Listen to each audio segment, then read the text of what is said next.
Can Bryce Young fulfill lofty expectations and take a Charlotte team to the playoffs? Find out in this Carolina Panthers 2023 season outlook. ATL Jacob.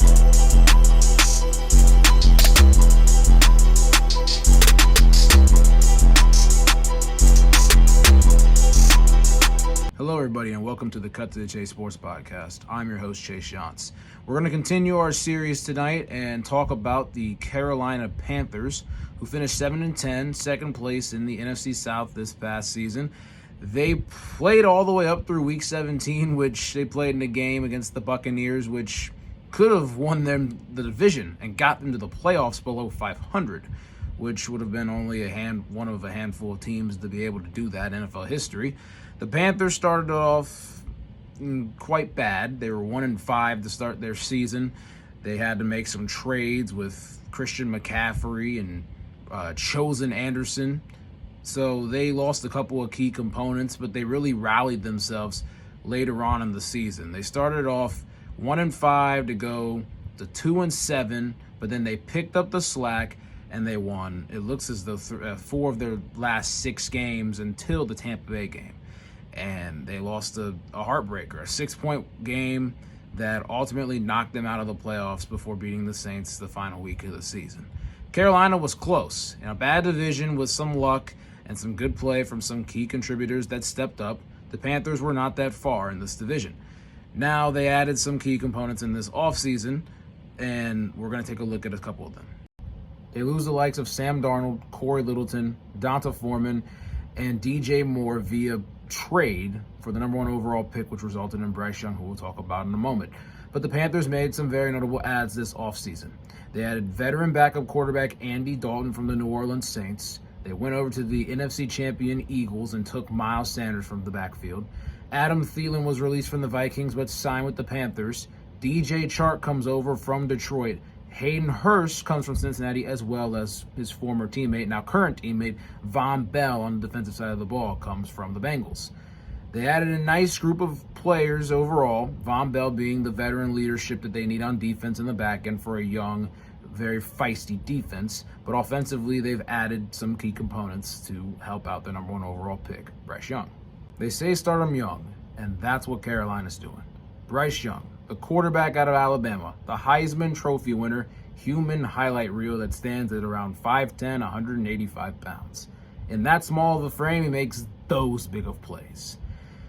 When I see Bryce Young, I see a magician. I see a guy that loves to keep the play alive, who will do anything to make a score, to get a first down, to just will his team to the next play and put them in a better position. That's what the quarterback should be doing. He's doing it at an alarming rate. What Bryce Young's going to have to realize is this. The NFL is a very unforgiving league. He didn't walk into a situation where his team was 2-14 or 2-15 now at the 17 games. He walked into a team that was 7-10. That was actually well constructed, came in with a new head coach in Frank Reich. So Bryce is in a better situation than most number 1 overall picks would be, which means that there's more added pressure to it. If Bryce Young comes in this year and has a worse season and the Panthers take some type of decline, it's not going to be pretty for him. But what could be pretty is these weapons that he has around him. Miles Sanders from the Philadelphia Eagles had a great, fantastic season, rushing for over 1,000 yards and 11 touchdowns. They had Adam Thielen, the veteran receiver from Minnesota, who had 716 yards and finally has a chance to be a number 1 receiver again. DJ Chark, the deep threat from Detroit, will give Bryce Young the ability to extend his plays and to show off his arm. Then you add Terrace Marshall Jr. Terrace Marshall Jr. has been there for the last couple of years in Carolina and can really show around the ropes and show off his jump ball abilities.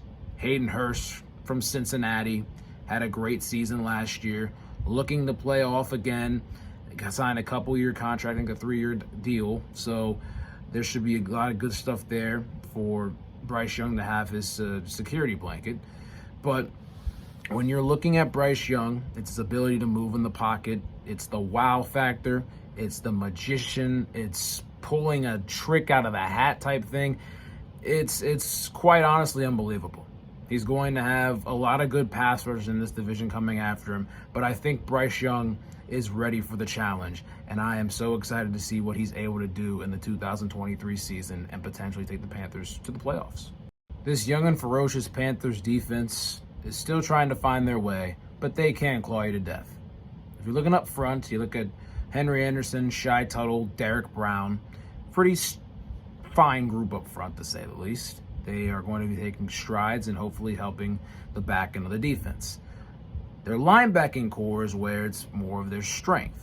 You look at Shaq Thompson and Frankie Louvu on the inside, both guys that had over 100 tackles last year. Louvu had 7 sacks and an interception, so that brings good fortune to them. Marquise Haynes had 5 sacks on the edge, and then you have the ultra talented Brian Burns, who had 63 tackles, 12.5 sacks, and a forced fumble.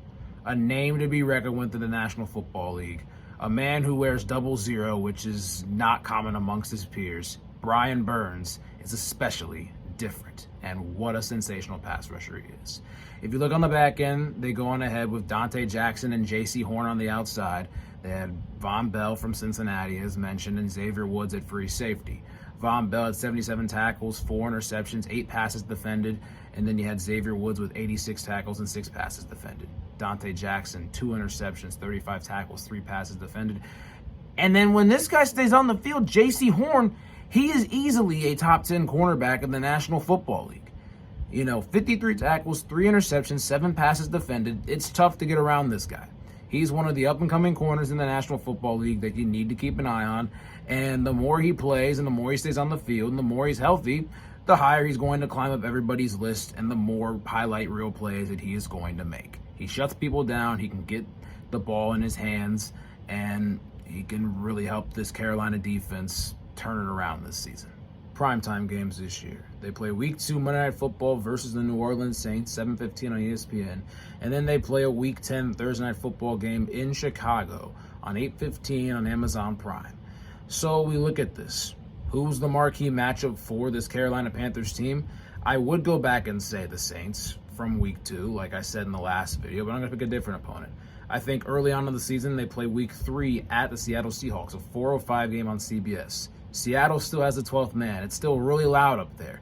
Bryce Young's going to be coming in after 2 games, a home game and an away game, and he's going to have to see something outside of his division. They play the Falcons and Saints to start the season.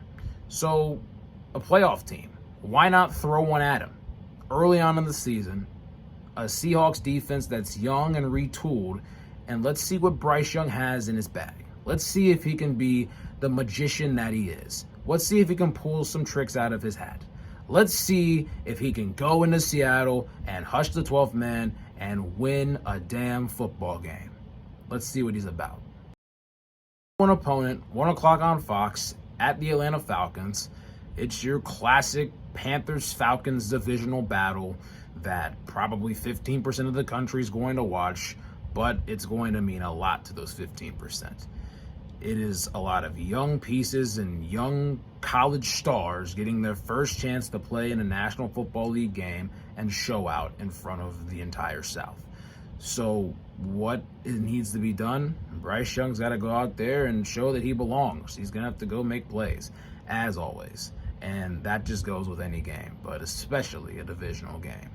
When we're looking at the Panthers for a season outlook, I think they fall around the 8-win mark. 8-9, 9-8, you can flip it. I don't really care. It's, they're flirting with that bar. They're flirting with the equator of NFL records. So I'd say in that 8-9, 9-8 range. I'll come out with actual record predictions here in a couple of weeks, but I think the Panthers will improve by a game or 2.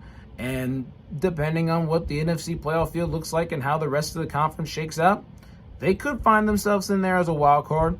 Or if the Saints decide to fall off the map and the Falcons stay below and the Bucs stay where everybody thinks they're going to be, not that good, the Panthers could win this division.